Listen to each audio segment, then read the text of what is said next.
Guys हमारी life में जितने भी एक्सपीरियंसेस जो हम एक्सपीरियंस कर रहे हैं या फिर जो भी हमारे बिहेवियर्स है ना, उन्हीं सभी बिहेवियर्स के पीछे का जो वाई है, हम ऐसा क्यों करते हैं, ये सभी हमें हमारी शैडो स्पेस में थोड़ा सा इंट्रोस्पेक्ट करके मिलेगा।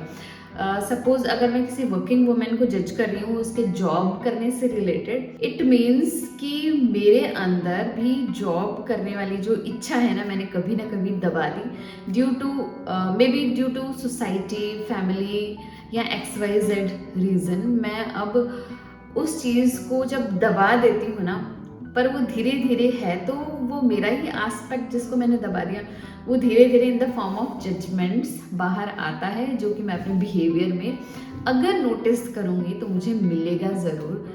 तो इस तरीके से हम हमारे शैडो में हमारे बिहेवियर्स के वाइज को ढूंढ सकते हैं।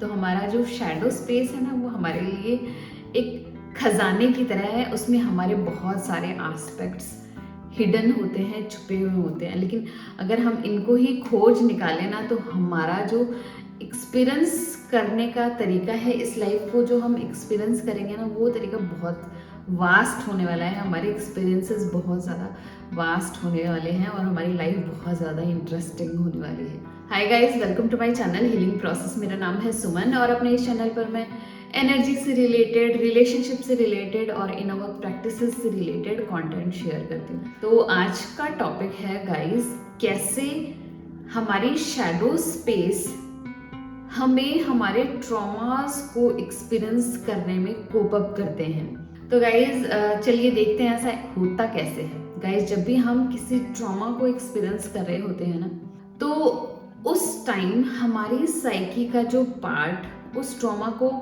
एक्सपीरियंस कर रहा होता है, उस पेन को एक्सपीरियंस कर रहा होता है ना, उसको हमारी माइंड और हमारी बॉडी उस साइकी से स्प्लिट करके हमारी शैडो स्पेस में डाल देती है। गाइस हमारी जो सोल होती है ना, वो प्योर कॉन्शियसनेस होती है। वो कभी डिस्ट्रॉय हम नहीं कर सकते उसको, कभी वो हार्म नहीं होती है, कभी भी वो डिवाइड नहीं होती है। लेकिन हमारी जो साइकी है ना, वो फ्रेगमेंट ज़रूर हो सकती है, हमारे ईगो फ्रेगमेंट ज़रूर हो सकता है।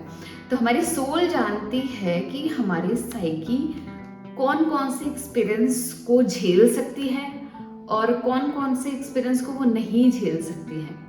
तो गाइस जिन एक्सपीरियंसेस को हमारी साइकी नहीं झेल सकती है ना, उसको स्प्लिट करके, उसको फ्रेगमेंट करके उस शैडो स्पेस में डाल दिया जाता है। जब तक हम उन एक्सपीरियंसेस को वापस से फेस करने के लिए कंपैटिबल नहीं हो जाते हैं, हमारे अंदर उतनी इम्यूनिटी डेवलप नहीं हो जाती है, हम उसको कोप करने के लिए तैयार नहीं हो जाते, तब तक वो हमारी शैडो सेल्फ में पड़े रहते हैं, हमारी शैडो स्पेस में पड़े रहते हैं। और वो धीरे धीरे करके, एक एक करके वो बाहर आते हैं, ताकि हमारे लिए वो इंटेंस एक्सपीरियंस ना हो, ताकि हम धीरे धीरे करके सभी इमोशंस को फील कर सकते हैं। गाइस हमारी जो बॉडी है वो बहुत फ्रेजाइल है और इतने बड़े बड़े ट्रॉमा को वो नहीं झेल सकती है। गाइस ऐसा एक्सपीरियंस हमारे साथ इसलिए होता है ताकि हम हमारी लाइफ में कोप अप कर सकें, हम हमारी लाइफ में मूव ऑन कर सकें, ताकि हम हमारी लाइफ में एक जगह स्टक ना हो जाएं, हमारी लाइफ चलती रहे, हम इस दुनिया में जिंदा रहें। गाइज इस 3D 4D या इस फिजिकल वर्ल्ड में ना बहुत सारे ट्रॉमेटिक एक्सपीरियंसेस हमारे साथ होते रहेंगे, लेकिन इसको कोप अप करने के लिए ये जो मैकेनिज्म है ना, ये हमारी हेल्प करता है, ताकि हम हमारी लाइफ में मूव ऑन करते रहें, हमारे लेसन्स को लर्न करते रहें, इन्हीं चीज़ों को ओवरकम करते रहें, लेकिन one by one. Suppose guys एक एग्जाम्पल से समझते हैं। एक छोटा बच्चा था, उसके किसी नियर एंड डियर वन की डेथ हो जाती है। उस टाइम वो बहुत छोटा होता है। जब हम छोटे होते हैं ना, तो हमारी माइंड और बॉडी इतनी ज़्यादा डेवलप नहीं होती है, हमारी कॉन्शियसनेस इतनी डेवलप नहीं होती है, हमारी अवेयरनेस इतनी ज़्यादा नहीं होती। तो उस टाइम हमें इतनी समझ नहीं होती है कि उस बुरे ट्रॉमा के साथ हम कैसे फेस करें, उस ट्रॉमा को कैसे कोप अप करें। इसलिए हमारे साथ जो हमारी माइंड और बॉडी है ना, वो हमारी हेल्प करते हैं उस साइकी के पार्ट को जो कि उस डेथ से रिलेटेड पेन को फील कर रहा है ना, उस पार्ट को हटाकर हमारे शैडो में डाल दिया जाता है। और जैसे वो बच्चा बड़ा होता है ना थोड़ा, तो वो धीरे धीरे उन इमोशंस को ना फील करना स्टार्ट करता है। और जैसे जैसे हम उन इमोशंस को फील करते जाएंगे ना, तो हम उस बैड एक्सपीरियंसेस से खुद को हील करते जाते हैं। जब भी हम फील करते हैं, हम बैड एक्सपीरियंसेस से खुद को हील करते हैं। गाइस, जब भी ऐसे ट्रॉमेटिक एक्सपीरियंस होते हैं ना, बहुत सारे इमोशंस सरफेस लेवल पर आते हैं जो कि बहुत ज़्यादा इंटेंस होते हैं, लेकिन इस प्रोसेस से वो सारे इमोशंस वहाँ चले जाते हैं। और वन बाय वन जब वो आते हैं ना, तो हमारा एक ही काम है उन इमोशंस में बैठ जाना। अगर हम उन एक्सपीरियंसेस को, उन इमोशंस को फील करेंगे, उनमें बैठे रहेंगे ना, तो वो इमोशंस अपने आप डिसॉल्व होने लग जाएंगे। इमोशंस हमारी एनर्जी इन मोशन होते हैं। तो गाइस, जब भी हम उनको रेजिस्ट नहीं करते हैं ना, उन इमोशंस को आने देते हैं, तो वो अपने टाइम के साथ अपना फॉर्म चेंज कर लेते हैं। हम ऐसा नहीं कर सकते गाइस कि हम किसी इमोशन को ना रोक दें और वो ना आए। वो किसी ना किसी फॉर्म में ज़रूर आएंगे, लेकिन हमें उस इमोशन से खुद को अलग करना आना चाहिए कि हम वो इमोशंस नहीं हैं, वो इमोशंस हमारे ऊपर उस समय के लिए हावी हैं। वो हमें एक लेसन देने आए हैं और वो अपना लेसन देकर वहाँ से चले जाएंगे। लेकिन गाइस, हम गलती क्या करते हैं कि हम समझने लग जाते हैं, सपोज गुस्सा मुझे आ रहा है तो मैं बोलने लग जाती हूँ अनकॉन्शियसली कि मैं गुस्सा हूँ। अगर मैं दुखी हूँ तो मैं बोलने लगती हूँ तो मैं दुखी हूँ। पर गाइस, ये दुख और ये गुस्सा है ना, ये इमोशन ही तो है। अगर हम इन इमोशन से खुद को अलग करना चाहते हैं ना, तो हमें अपने लाइफ स्टाइल में इंक्लूड करना पड़ेगा कि मैं इस समय ये एंगर महसूस कर रही हूँ, या फिर ये एंगर मेरे ऊपर अभी हावी है, या ये दुख मेरे ऊपर हावी है, या फिर मैं ये दुख अभी महसूस कर रही हूँ। अपने आप को और इन इमोशंस को आपको सेपरेट करना आना चाहिए।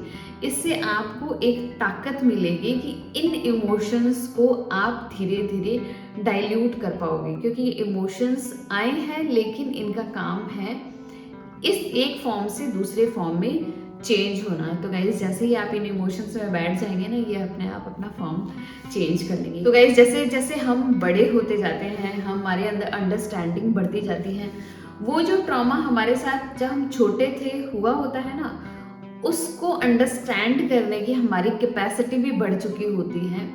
अब हम आज की सिचुएशन में उस ट्रॉमा को फील करते हैं, उसको अंडरस्टैंड करते हैं कि अब हम उसके साथ कैसे डील कर सकते हैं। क्या वो प्रोसेस नेचुरल थी, या जो हुआ था उसमें किसका दोष था।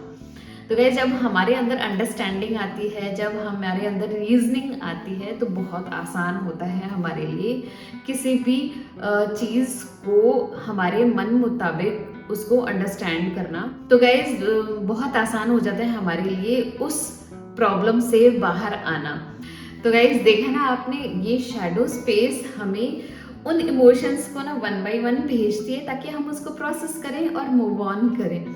गाइज, अनदर एग्जांपल से समझते हैं हम कि जब हम छोटे होते हैं ना, अगर हमारी फैमिली इतनी सपोर्टिव नहीं है, हमें अंडरस्टैंड नहीं कर सकती, हमारे इमोशंस को अंडरस्टैंड नहीं कर सकती, या इमोशनली अनअवेलेबल होते हैं, फिजिकली अनअवेलेबल होते हैं, वो हमारे ऊपर अटेंशन ही नहीं देना चाहते, या एनवायरनमेंट ही नेगेटिव होता है, तब हमारे अंदर अगर हम उन इमोशंस को फील करते हैं ना, तो वो अपने आप हमारे साइकी उन इमोशंस को रिप्रेस कर देती है, क्योंकि हमारे साइकी को पता है हम अभी बहुत छोटे हैं, उस बुरे इन्वायरमेंट को हम झेल नहीं सकते हैं। तो जब भी लोगों के द्वारा बोले गए शब्द या उनके द्वारा किया गया बिहेवियर हमारे साथ बुरा होता है ना, तो हमें हमारी साइकी हेल्प करती है उस चीज़ से डिसोसिएट करने में, ताकि हम उससे खुद को डिस्कनेक्ट कर दें और उस चीज़ के साथ खुद को कोप अप कर पाएँ। तो गाइस, इसमें भी सेम ही चीज़ होती है। जब हमारी माइंड और बॉडी उस पर्टिकुलर मेमोरी को या हमारी उस ईगो के पार्ट को स्प्लिट करके हमारी शैडो में डाल देती है। और जब हम बड़े होते हैं तो धीरे धीरे हमारे अंदर कोप करने की कैपेसिटी भी बढ़ चुकी होती है। गाइस, ये हमारी ह्यूमन लाइफ है ना, इसमें बहुत सारे एक्सपीरियंसेस हमको एक्सपीरियंस करने हैं। बहुत बार अच्छे होंगे, बहुत बार बुरे होंगे, लेकिन हमारे पास हमारी बॉडी के अंदर ऐसे ऐसे मैकेनिज्म है जिसका हमें पता ही नहीं है, और उनके द्वारा है ना हम कोप कर जाते हैं, हमारी लाइफ में आगे बढ़ जाते हैं। बहुत सारी चीज़ें ऐसी होती है गाइस जिनको हम हमारी आंखों से देख नहीं सकते। हमारी कॉन्शियसनेस अभी इतनी नहीं है कि हम उनको समझ सकते हैं, लेकिन हम हमेशा सपोर्टेड होते हैं। हमें हमेशा हेल्प मिलती रहती है, नोइंगली अननोइंगली, चाहे हम जाने चाहे नहीं जाने, उससे कोई फ़र्क नहीं पड़ता। बस हमें फेथ रखना है और आगे बढ़ना है। गाइस, आपको आज का वीडियो कैसा लगा? अगर अच्छा लगा तो प्लीज़ लाइक कीजिएगा, मेरे चैनल को सब्सक्राइब कीजिएगा, और मिलते हैं ऐसे ही इंटरेस्टिंग वीडियो में। तब तक के लिए बाय।